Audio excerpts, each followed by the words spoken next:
What's going on, everybody? It's Scott ID here, and today we got our day 1 patch notes for Modern Warfare 3 from what has changed from the beta up until now and any changes that they have done. If you like what you saw in today's video, feel free to hit that sub button and turn on those post notifications to stay all up to date with anything and everything Modern Warfare 3, Call of Duty Zombies, and Warzone. But let's not waste any time and get right into it.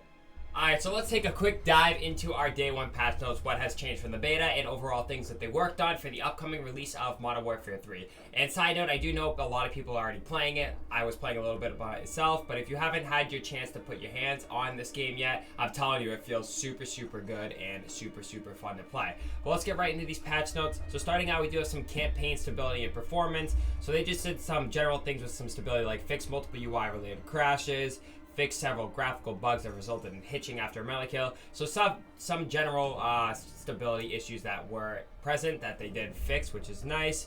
And some more gameplay bug fixes, for example, addressed areas in multiple maps in which players could use vehicles and helicopters to access out of map locations, fixed a bug where players became immune to damage from gas and equipment. So that's some more just general gameplay bug fixes. If you guys want to pause it and read over everything, feel free.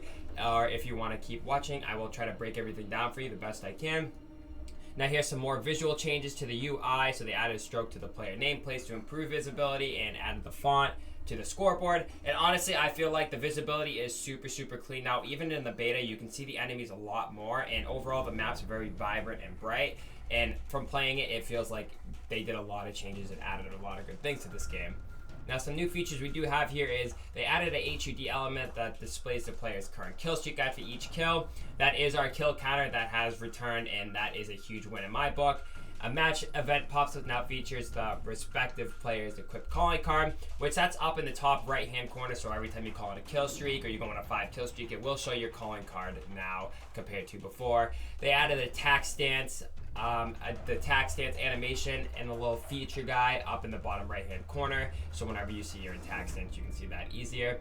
Detailed gun stats are viewable while choosing attachment in the gunsmith. I've already did a deep dive into this and it looks very clean. And every time you swipe over on an attachment, you can see every single stat that would change. I feel that them bringing it back was a huge win.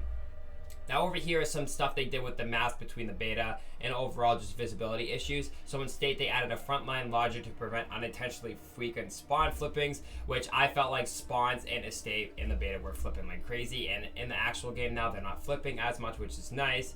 Decrease the priority of spawn points near the shacks and construction site on favela, huge win. High rise, decrease the priority of spawn points in the active base and Ponic tunnels, which again, that's a huge win because everybody was spawning underground. Now here's some quick gameplay adjustments. So they adjusted footstep audio to further distinguish enemy and friendlies. That was one of the huge problems in the beta that we were asking for them to fix, and I'm glad that they did fix it because you couldn't tell if it was an enemy or a friendly teammate near you. And added an option to double tap the aim down sights button to activate tac stance. Tac stance is still a little wonky, and I'm hoping they take it out when you slide. It doesn't automatically activate tac stance. I just don't 100% agree with that feature because I feel like it sometimes kind of messes up my aim. But let me know what you guys think on that.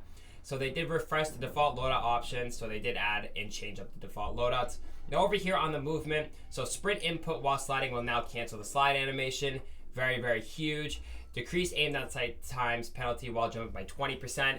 They are actually giving us numbers now, which is what we've been asking for, and that is a huge win in my book. And Sledgehammer, you guys are killing it.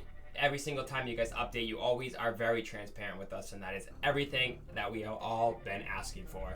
Now over here on settings, added a double tap to aim down sights button, activate tac stance again.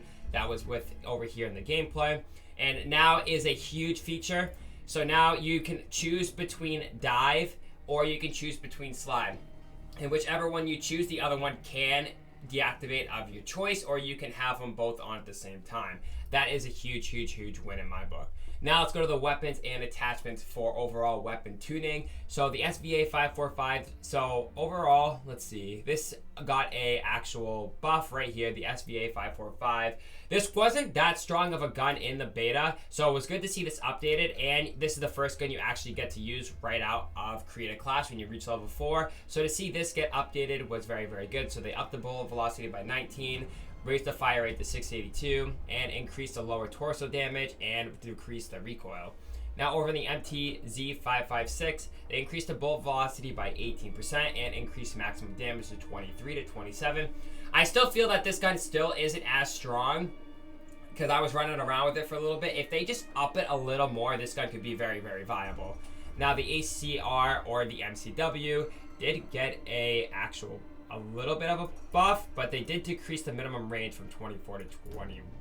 No, that's a buff. That's a buff. Okay. So the MCW did get a buff there as well. Now the Striker did get nerfed to the ground. I was using this when I was running some games, and this did get actually nerfed. So everything got decreased to maximum damage, near medium damage, far medium damage. That's a typo. Decreased minimum damage. Yeah, everything did get nerfed on this. Now the Holger, we didn't get to use in the beta, which I'm surprised they're even putting patch notes for this, but they did increase the bullet velocity by 13%. Notice here is all the numbers. Like I said, they are so transparent with us, and this is a huge, huge win over in my book. It just grabs more people to come in and actually grasp this game because they can see everything in front of them. Now the MWIII 762 increased bullet velocity by 16%, decreased maximum damage from 47 to 45. So I mean that if you want to take that as a nerf, you can. Otherwise, I think it's a little more of a buff in my opinion because of the bullet velocity. And the Jack Bullpup kit did get a little bit of a buff too, but did have the rate of fire decrease. The MTZ Interceptor increased bullet velocity by 15%, increased hip fire spread during sustained fire, and decreased aim down sight time. So overall, this is a buff too. MCW 6.8 wasn't usable in the beta, but it did get a bullet velocity increase and decrease the aim down sight time by 6%. The longbow is actually really, really good in the game still, and it did get a buff, so this will be a very, very viable weapon as well. The KV inhibitor also got a buff right here, increased the bullet velocity by 5% and increased flinch when you're shot by an enemy player. Actually, no, that's a little bit of nerf right there. But the flinch isn't as bad in this game as it was back in MW 2022, and you also don't have a lot of visual recoil, so that's huge. The WSP Stinger, the handgun, decreased maximum damage. Yeah, so this one overall got a very decrease on damage, and also looks like hip fire spread. So let's see, yeah, this one got a actual nerf. And same thing here with the Renetti. The Renetti kind of got a little bit of a nerf too.